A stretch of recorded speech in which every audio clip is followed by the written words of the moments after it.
progress has, by all accounts, ramped up exponentially over the last 7 weeks. And with the dollar foolishly already weaponized, it's game on. They now have to keep printing or we crash. We've got this ticking time bomb. Talking gold with the one and only Andrew Maguire. Welcome to Live from the Vault. Welcome to Live from the Vault. My name is Shane Moran, and I'll be your host for this episode. And from the entire Live from the Vault team worldwide, we want to thank you for your continued support. And as you can imagine, the community keeps growing more and more every single week, and there's a lot to talk about during these historic times. And Andrew Maguire is in the house, and we'll be talking gold right now. And this is going to be an amazing episode. I'll tell you why. You need to fasten your seatbelt, because Live from the Vault gives you access to information update that you just can't get anywhere else. And this episode is going to be no exception. And just before we get to talking gold with Andy Maguire, you know, we want to hear from you. We want to continue hearing from you, our Live from the Vault community, on who you would love to see as a guest on the show. All you got to do is just, let us know what it is. So you just click down on the description below. You'll see that you can head over to our Twitter account and reply to the tweet by tagging your dream Live from the Vault guest, and we'll keep a close eye on that for results. And you never know who we're going to have on this show. I'm excited about the lineup that's coming. So that's awesome. And with that, let's head over to the UK and talking gold with the one and only Andrew Maguire. Now, Andy, for consistency, I know we usually pick up the thread from the last episode. It's been 2 weeks now, and we'd like to sum up maybe the short-term action, and then we'll look at the wholesale markets. And what are you seeing right now? Where can you start off this episode based on what's happened just over the short 2 weeks that just passed? Yeah, it's amazing how time flies. Nice to be with you again, Shane, and nice to be with everybody again for an update. So let's, absolutely, for consistency, let's start by just stepping back from this very short-term paper-driven chart chatter to focus on a discernible change in behavior. And you think, well, hang on, there's no change in behavior. Look, no, if you pull back, actually there is a change in behavior. And it's something, obviously, from a wholesale market, paper market perspective.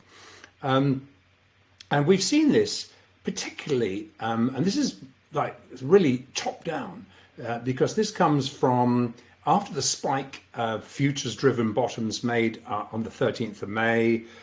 That was GC, gold futures, that was 1785. And in silver futures, that was 2420, I remember. Now this change in behavior was kind of reaffirmed following the very first liquid session of the second quarter. Now, if you think, we've only just literally, this week, really on the 7th of June, was the first liquid session of this end of quarter. And although the subtle change in behavior has not filtered through into the spec-driven, specs driving the downside momentum yet, we can see that multiple times now, the expected structural change in stance from a sell the rally to a buy the dip stance is being driven actually by commercials running out of sufficient speculative open interest to lend. Now, bearing in mind, you're talking about a futures market where you have to borrow the chips from the casino. Well, there comes a point where you literally, you're limited to the amount that you can actually borrow. So they're running out of these chips to lend to incentivize this huge herd of blinker traders who really consider they're trading chasing a dot on a screen, and they're chasing price lower. Why? Because they're rigged to do so. And we'll look at that in a minute as to how that works. But looking at the footprints ahead of last week's CPI data. Now, obviously, this is where we need to, if you don't wait 2 minutes and we'll get over this technical stuff. But essentially, into the CPI data, we warned in the previous episode, there's a massive short position above the market spec that is ready for a squeeze. And so insiders basically had been employing bid pulling tactics, but those alone were notably losing sufficient traction to really equitably load more shorts onto the specs. So conversely, the spec short stops above the market were looking extremely attractive, like we said last time. And sure enough, the anticipated strong CPI print, which we said would probably trigger a rally, which did, was the first really of several catalysts for the House to pull the trigger on this first layer of very low-hanging spec short stops last Friday. Now, sure enough, this Monday, following insider bid pulling ahead of FOMC today, which is Wednesday, it's FOMC upcoming this evening, specs who chart painted these algos are completely blinkered to a very strong central bank and sovereign physical gold market demand. And they dutifully knee-jerk, reacting to a strong dollar and rising bond yields, selling paper. They auto-sell both gold futures and silver futures into what they just see as net bearish paper-centric crosses, because there is no physical as far as they're concerned. So bottom line, following this two-way rinsing of spec shorts and then long stops, the casino is back to where it was just before they'd run out of open interest to lend to the specs into last Friday's CPI lows, after which the first leg of the upside short stop rinse commenced. Here we are, deja vu. Having profitably rung the register on extremely wrong-footed spec shorts following CPI, this inverse two-way long stop rinse began at the Monday open, so coming down, hunting those stops, which obviously the shorts had been rinsed, so they'd gone long, and now they were rinsed back on the downside. And what that did was just literally enable them, there was just enough open interest to lend these shorts out to the specs, driving both gold and silver futures into an actionable backwardation. We talked about backwardations. This should not be happening in a futures market. You should not have a futures price that's less than the cash price today. And it forced the pit managers, these backwardations forced the pit managers, which we may as well call them that, the casino pit managers, to basically take the long side, the other side of these spec short bets once more, as they were rigging the price lower. Now, FOMC volatility aside later today, this two-way short rinse followed by the long stop rinse has profitably reset the house books. The attraction to rinse spec short stops again is building. Now, Andrew, on a previous episode and on previous episodes, actually, you've looked at who's controlling these algos and who's driving the paper and gold price, but you also mentioned that there's limitations in this particular scope and what they're doing here. Can you bring us up to date on that? Sure, Shane. And basically, because this action is counterintuitive, and it is two-way action, but definitely counterintuitive, and it really beggars the question, of course, where are the automated spec algo inputs coming from? Because it is algorithmically driven. Now, the reason we track risk sentiment, which is proxied by ES, the S&Ps, but call it ES, is because the deliberately insider constructed, and we've talked about this before, the algo that is ES to SI and ES to GC, meaning ES to silver futures, ES to gold futures, is correlated. This correlated algo greatly influences these inputs for the spec-driven automated paper, gold, and silver algos. Now, currently, due to the factors the House cannot control, namely a very strong dollar index, rising short-term interest rates, 10s and the 30-year bond yields entrenched well over 3%, S&Ps, ES looks extremely overvalued and vulnerable to a major downside correction. So, ES is being sold into and capped by global traders on every upside test of its downsloping 50-day moving average, which currently is 4,100. And on Monday, it was sold into official bear market territory. Now, that's the first time that S&Ps have been actually pushed into bear market territory. That's going to affect what a lot of hedge funds do. So at best assessment, with the Fed clearly on the back foot, the Fed put, if you remember, the Fed put, what is that? That is the support point that the Fed puts under the market to avert a 1929 type free fall crash. Now that put, the level that must be supported, now sits at the 11th of June at 34.56 at that low. And we've done that assessment, and we're not the only ones that's considering that. So that's a major inflection point, which as of yesterday's 37.08 low, which is after an 1,100 point correction since January, was only 250 little points, or just over 6% away. Now, given ES has fallen 23% since January highs, this is not a stretch.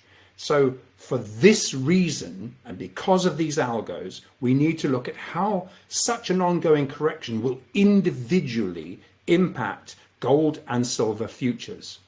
Now, to better assess the resulting impact of such a risk-on market correction, we've got to bear in mind that these spec-driven algo gold and silver correlations are primarily COMEX generated and are 100% paper-centric.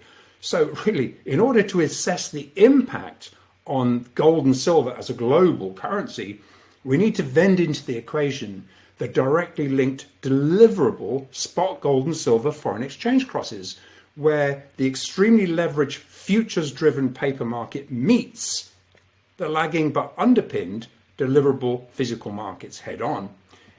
Now, these are the only levels we need to focus on, because obviously if we just focus on the paper market, you're just going to see chart chatter. And although joined at the hip, the effect is slightly different for gold versus silver. And there's a couple of main reasons for that, because spot gold is now Basel III compliant. So unless the exchange for physicals flowing out of the COMEX into the over-the-counter gold spot market can be channeled into the non-compliant COMEX-centric GLD ETF, it must be deliverable.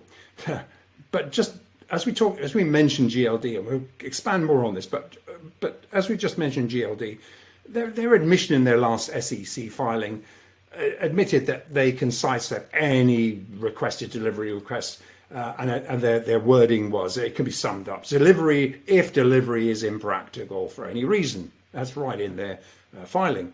Well, that's another discussion altogether, really, which we've covered in previous episodes. But this completely underscores that the GLD ETF is not Basel III compliant, which is something we've contended for quite some time.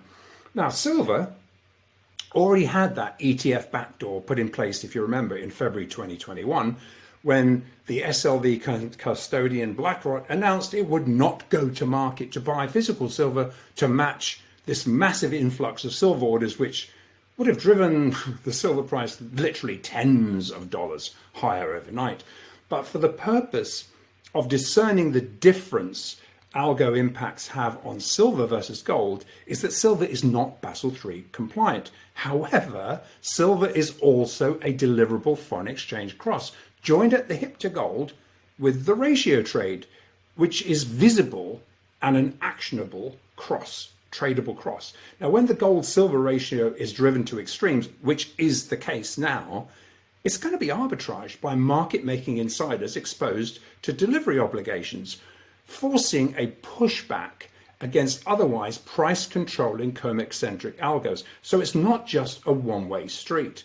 Now, in gold futures, we evidence noticeable pushbacks against this correlated ESGC algo due to the offsetting safe haven demand emanating from both the paper and the physical markets. There is a safe haven flow. That was evident in after the CPI print, when we saw almost a 3% rise in gold versus an ES sell-off, which is, really, basically, ES then fell. ES fell nearly 3%, and gold futures rose by 1.23%. And remember, obviously, that's the correct way around. So that is an evidence of a pushback. Now, normally these correlated algos are geared to go in the same direction. Now, these paper-centric algo pushbacks appear really in the form of four primary drivers, some very short term, and some very long term embedded drivers. And the first thing to note is that following a decade of, and as Peter Grandich described it in our last interview, stock market traders are driving up a Fed-enabled one-way street. So gold, because of this, gold long ago fell out of the toolbox as a hedging tool for risk. So the old mainstream media excuse of saying gold fell because due to the stock market margin calls, it's not, no longer is that a quantifiable reason. Wow, that's amazing. Now, Andrew, can you walk us through what you're looking for when assessing the current short-term action in the wholesale markets?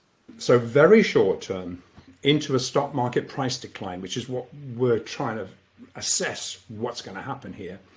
Hot money rolls out into a range of perceived safe havens. That includes cash, often, the dollar, bonds, clearly, and gold. Now, in such circumstances, we also evidence gold rising alongside the dollar. And there's a number of factors that can override the long dollar, short gold foreign exchange cross, and we're evidencing them now. Now, we'll look at evidence of this in a moment. But first, here are four things really we focus on to varying degrees to offset this algo, which is purely a paper-centric algo. The first thing to note is step back, look at the bigger picture. And this is also short-term, central bank physical buying and repatriations is what we're looking at. Plain vanilla gold sovereign physical gold buying drives the unleveraged physical price higher, draining fractionally held bullion underpinning the 100-to-1 paper to physical COMEX centric driven action. So they are, I mean, obviously they can't control the fact that is competing central bank and physical buying. Now, on the other hand, repatriations remove the ability to double count leased out bullion inside this CME LBMA alliance, which was formed in March 2020. Now, we're evidencing both going on right now. Some openly reported, but the bulk, such as the Russia-China BRICS currency commoditization ramp up, is currently completely off the radar. Where are you seeing any of that in the mainstream media? The second thing we look at is, okay, ballooning global debt. Now, to put that into context, counter to the global debt binge, central banks have accumulated record levels of physical gold. Notably this picked up notably after March 2020, after the EFP blew up, and then again in January 2022, when the Basel III wake-up call came in. And while the dollar has risen during this same safe haven-driven accumulation period into this week's 105.7 highs, that's not seen since November 2002, we have to remember gold was trading that last time at that point at $320. So during this same strong dollar period, gold has also risen to print all-time 2089 highs. So bottom line, even where we are now, despite all the very short-term paper-centric gaming, currently is temporarily capping 1900, utilizing the house tool we've just described.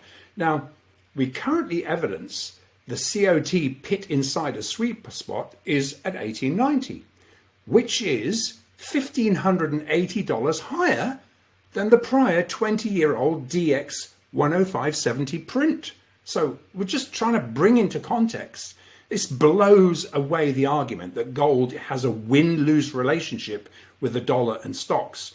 And notably, we evidence a very similar constructed COMEX-centric ES to Bitcoin related algo seeking to contain this fiat money competitor. Don't forget, Bitcoin has now come into the crosshairs of the manipulators. So And again, not seeing that reported anywhere. Now, cracks in the US economy, this is the third thing. So really, there's two things. The third thing, we are seeing cracks in the US economy. This is all what we're seeing driving physical buying. And this is also really the beginning, not even the beginning, an acceleration of the demise of US dollar hegemony. Now, look, this is completely irrefutably evident. And as we assessed in our last episode, having evidenced how suddenly money was weaponized against Russia, and given that China is a military enemy of the US, China is notably ramping up its efforts to secure monetary sovereignty alongside Russia by developing a separate BRICS currency basket. So the building friction over Taiwan, you can see it is escalating. This week, China's defense minister, for the first time, formally issued a US red line warning stating that China would not hesitate to start a war, no matter what the cost, was his words, if the US intervenes in Taiwan integration with China. Now, given that the US ignores Russia's red line warning regarding NATO's expansion into the Russia borders, likely, given the footprints in retrospect, we have to assume this was a planned proxy war by design. However, the resulting US dollar hegemony blowbacks were not anticipated, and it would be far more serious mistake to now ignore China's red line warning. Now, militarily, China views Taiwan as Chinese territory, and they're open about it. And the increasing provision of US weapon systems to protect Taiwan against China is bringing an inevitable US-China conflict closer. Now, while escalating geopolitics is not the single structured narrative and also a major driver to purchase physical gold, the first step to ready for an upcoming conflict is for China to rapidly de-dollarize by accelerating the establishment of this BRICS currency basket. Now, the BRICS currency basket has been in development for well over 2 years. We've mentioned it before, but progress has, by all accounts, ramped up exponentially over the last 7 weeks. And with the dollar foolishly already weaponized, it's game on. And this commodity currency basket will be phased in years earlier than was ever anticipated. Now, Andrew, you had mentioned a fourth bullish for gold driver, and what feedback are you getting regarding the collapse of the U.S. hedge money? Yes, Shane, I will do. But before we look at the fourth physical gold accumulation driver, and we've got some very important inputs driving the collapse of US dollar hegemony. So we'll look at that in a minute. First, let's take a look at what I've been working on following our last episode. Now, this is very much a work in progress, but I'm really happy to share this here. And obviously, I'm going to add to this over the next few weeks because this is a major, we'll be looking in the rearview mirror at this. Now, these observations are further to our look in our last market episode 2 weeks ago, where we were assessing the impact of the commoditization of the ruble and what effect that will have on the precious metals market, especially with the oil for energy trade. Now, this week's geopolitical escalations between the US and China, and Russia gaining a missile base foothold in Nicaragua, seriously ramps up the odds of something going very, very wrong. And there's little doubt that China is militarily able to repatriate Taiwan. And if ever there was a time for China to pull the trigger, to act, it would be while a weakened US is at its most vulnerable, likely before the midterms even, which could ultimately segue a possible road to a more militarily aggressive Republican Trump regime. That's something that would be avoided, I think. So, having seen how quickly money was weaponized against Russia, China is readying. This is information we're getting back from our liquidity providers and people well connected with the Chinese and Russian markets. They're readying for the inevitable widening of these measures and are ramping up current measures to secure monetary sovereignty alongside Russia by formalizing this BRICS currency basket. Now, based upon ongoing discussions with a range of well-connected liquidity providers exposed to the Russian and Chinese markets, we're assessing the likely weighting of the commodities inside this newly determined BRICS basket of currencies. Now, it's a wide basket, but obviously our focus is on gold and silver. And the accelerated deployment of this currency basket, it is so grossly underestimated, we need to look at it. Gold and silver will be revalued at a faster pace than the ability to unwind the billions of dollars of bearish derivative bets against a higher gold price. And at the margin, this threatens the anchor of a 1 quadrillion of derivatives and the collapse of the largest ETF, GLD. Now, there's reasons for that.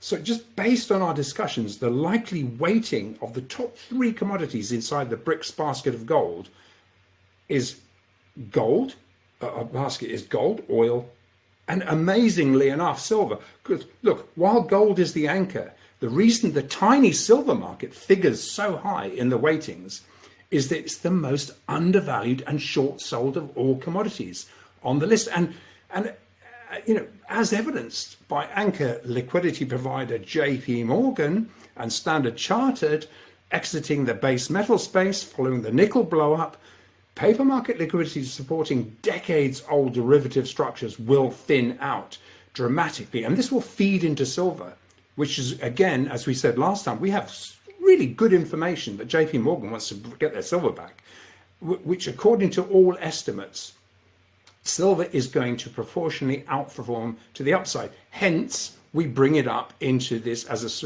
even though it's a small market, it's the outperformance of its price that brings it into the top, initially into the top of this group.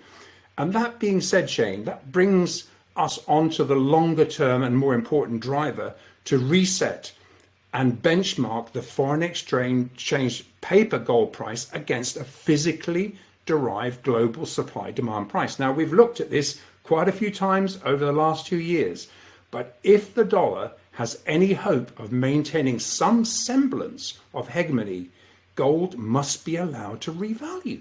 And while Basel III NSFRs were implemented to ultimately achieve this revaluation, weaponizing the US dollar has brought this onto the front burner really far, far quicker than they planned. So that brings me on to the final 4th point, which is really long term.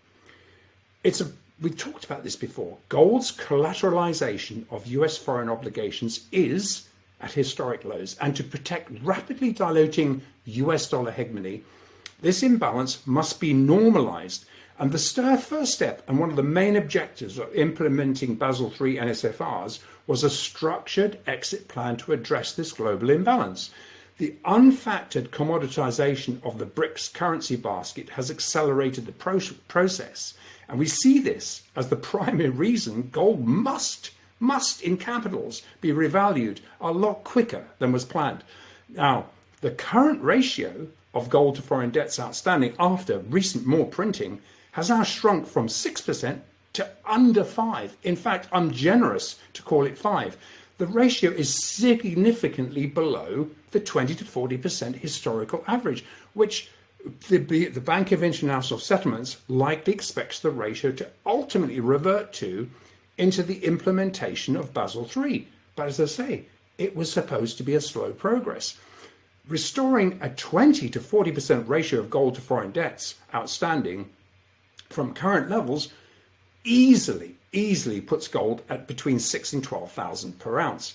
However, the last time the dollar was questioned in 1980, which is clearly the case now by the BRICS countries, okay, not globally, but by the BRICS countries, then foreign held treasuries of the US government at that point back in 1980 ramped up to 140% of collateralized by gold, technically valuing gold at 40,000 per ounce. Now, I'm not saying that's going to happen. The migration of the oil trade and the recent Russia-China alliance, which accelerated the commoditization of the ruble and the yuan, poses an unfactored threat to unbacked US dollar hegemony. Now, Andrew, with silver joined at the hip to gold, where do you see the silver prices for our silver community? Where do you see it priced into such gold, like this reset that's happening right now? Yeah, great question, Shane. And because silver has been acting extremely poorly, and we all know it's to do with the capping of this OCC derivative position, the millions of ounces that have been sold short, and its direct relationship to SLV, which enables any physical buying to be flywheeled and not purchased. Now, the gold-silver ratio is currently at a ludicrous 86-1. So let's look at the numbers. Even if we don't adjust this, just leave it at 86-1. Obviously, this is a paper-centric level, but that puts silver at a minimum between $70 and $140 per ounce, if without re-establishing this gold collateralization. But if we look at 1980 levels, that could potentially put silver at $580 an ounce. Now you have to think nickel before dismissing this physical supply demand price. And as we covered in our last episode, while it was and is possible to halt trades on the siloed backwater of the LME, silver is a deliverable global foreign exchange currency cross, trading alongside the dollar, the euro, the yen, etc. And no such market halt could be instigated without causing all the too big to fail over-the-counter liquidity providers to crash and burn. You cannot segregate one of the foreign exchange crosses against the dollar. The March 2020 EFP blow-up triggered an $18 price ramp. That would be absolutely minuscule in comparison to a call on silver to physically back up the BRICS basket. Now, while SLV has been enabled to flywheel physical silver investments into unallocated credit positions, and most Western traders would be red flagged by the cartel, including us, if front-running them a producer, you go in and try and take product from a producer anywhere in the world virtually, they control the metals accounts of most producers. Therefore, you're red flagged if you come and try and do it. And what they'll do is block you and red flag you from ever buying any silver again from any of the major outlets. But they won't be able to red flag a physical silver required to fulfill the BRICS commodity basket. You're talking about something that is central bank organized. This is going to blow up the siloed OCC derivative position. I'm absolutely certain of that. Once you've removed this containment, then the whole thing is game on. Now, once gold breaks loose of its unallocated collar, silver is going to too, Shane. I mean, this puts the gold-silver cross closer to 16-1. We had Bill Halter talking about why 16-1. Made a lot of sense. Put a short squeeze on silver, and this ratio becomes magnetic. And once we see the unwind of the unallocated collar, I see silver's fair value somewhere around 375 to 750 bucks if the dollar fails. It's not going to be good. If the dollar really fails, it won't be gold trading at 2,500 an ounce. Look, I'm not saying silver is going to trade at 2,500 anytime soon, as higher physical prices as they emerge will bring physical to the market and a real physical price will settle. We don't know what that is, but it's a hell of a lot higher. But looking at a potential for an over-the-counter nickel-like explosive derivative bomb, we cannot ignore that it was Bloomberg who publicly assessed a benchmark of 250-1 leverage for silver. They noted that on the transition date of the all-new silver fix on August the 15th, 2014. So back then, Bloomberg assessed that the global paper silver market was valued at 5 trillion, including options, ETFs, etc. Now, as it happened, silver was trading around 20 bucks then. No containment there, is there? With annual production at around 1 billion ounces, okay, very close to current metrics. So let's look at how nickel-like the silver derivative market really is at this juncture. And as we discussed last time, a 250-1 insiders are currently leveraging $5,000 silver. This is ludicrous, but it's the game. please, and that explains how they can control this price. Please do not discount these targets. We're encountering an unprecedented circumstance with footprints evidencing the old cabal buying physical gold and silver hand over fist. And the specs are the patsies here. Hey, Andrew, just before we started recording, as usual, you provided some good context to what we're seeing in the very, very short term from a wholesale market perspective. Can you share with our subscribers what you were talking about here? Yeah, really pleased to, Shane.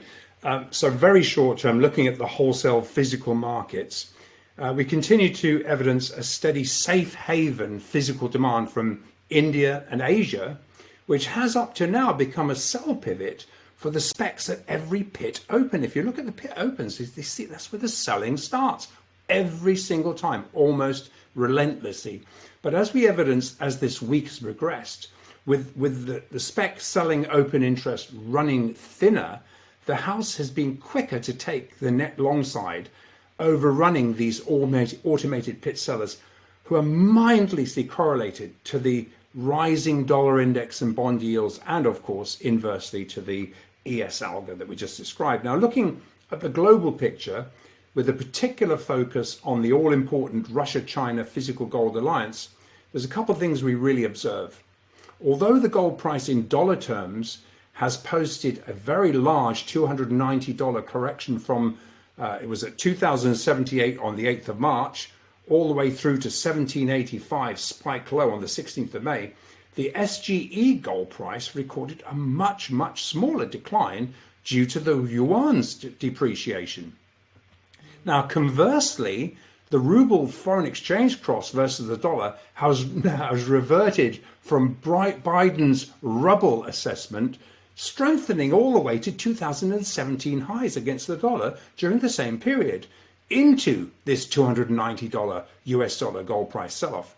However, into this COMEX-driven price decline, ruble gold was noted to be in extremely strong demand, with the ruble price of gold actually rising strongly, but offset in dollar terms by the stronger exchange rate. Obviously, that equation lowers the price in US dollar terms, but not in ruble terms. Now, the silver COMEX managed money positions, in the meantime, these are things to note, have returned to net short for the first time since June 2019. You know who's going to win this. If you're short against the house, you know the house is going to take you the long side.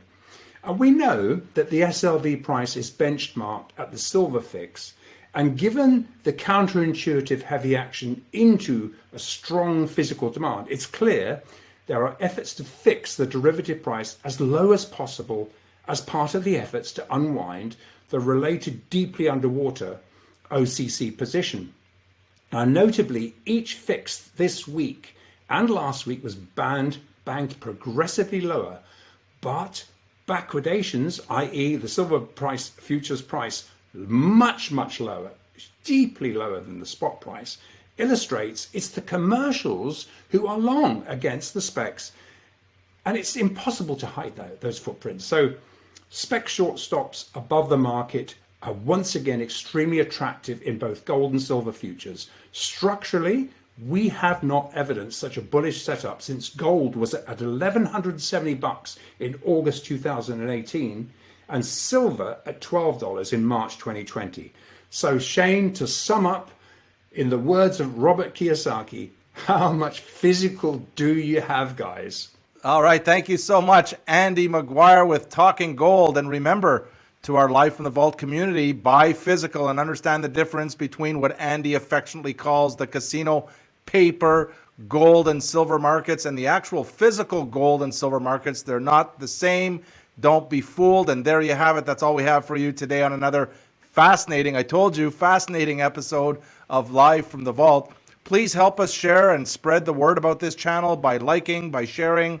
Hit that subscribe button. Make sure you click on the bell if you'd like to be notified as these episodes go live. And one more thing, we really want to hear from you, our Live from the Vault community. So who would you like to see on the show appear as a guest? You can have your say. Just click the link below in the description there and head over to our Twitter account and reply to the tweet by tagging your own dream Live from the Vault guest, and we'll keep you informed on the results. And with that, we'll see you next time right here on Live from the Vault. See you then.